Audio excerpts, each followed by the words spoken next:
আজকে যদি বরুণ বেঁচে থাকতো হয়তো তিলোত্তমার এই ঘটনাটা ঘটতো না। নমস্কার, সাবনাভিক নিউজ নেটওয়ার্কে স্বাগত। এবার আরজিকর কাণ্ড নিয়ে সরব হলেন প্রতিবাদী বরুণ বিশ্বাসের দিদি প্রমীলা রায় বিশ্বাস। রাজ্য প্রশাসন থেকে সিবিআই এর কাছে তদন্ত হস্তান্তর, প্রমাণ লোপাটের অভিযোগ। সরকার আইন নিজের হাতে গড়ে তোলেন, দোষীদের আড়াল করতেই তদন্তের গতি ঘোরানো হচ্ছে। সেভনি নিউজের মুখোমুখি হয়ে বিস্ফোরক অভিযোগ করলেন তিনি।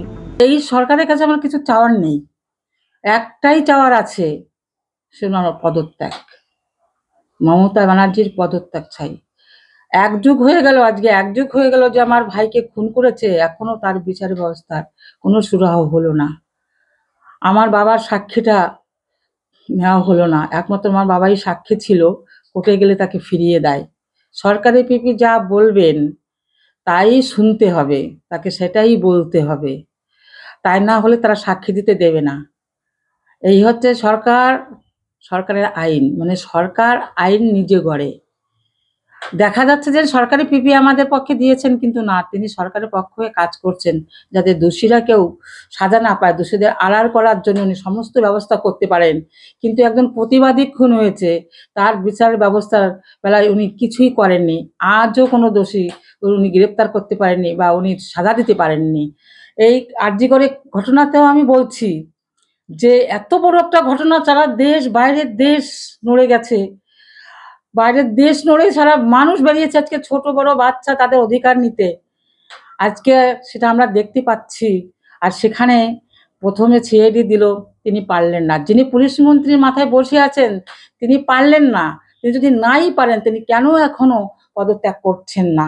আর একজন মাত্র সঞ্জয় রায়কে ধরে কি চাচ্ছেন বোঝাতে মানুষকে, আমরা কিন্তু এখনো বুঝতে পারছি না, কিন্তু আমরা বুঝে নেব, এই জবাব দিতেই হবে। আমরা চাচ্ছি যে আসল দোষী এখানে একা সঞ্জয়ের কাজ নয়, এখানে যারা এই কাজটা করেছেন, এই মর্মান্তিক ঘটনাটা যারা ঘটিয়েছেন, তাদের সবাইকে গ্রেপ্তার করা হোক।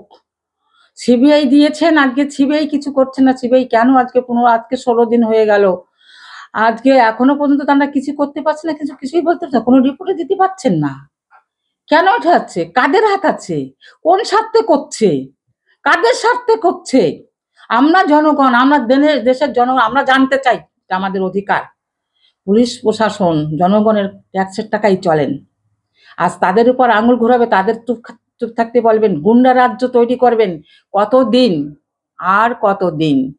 কোনায় কোনায় আমরা সব জায়গায় যেখানে যাচ্ছি আমরা দেখতেই পাচ্ছি যে যেভাবে নৈরাজ্য শুরু হয়েছে, যেভাবে নৈরাজ্য, একনায়কতন্ত্র। মুখ্যমন্ত্রী উনি পদত্যাগ করুন, কারণ উনি খুনিদের আড়াল করতে জানেন, গুন্ডাদের পুষতে জানেন, দুর্নীতিকে আড়াল করতে জানেন, দুর্নীতিকে উনি মাথায় করে রাখেন।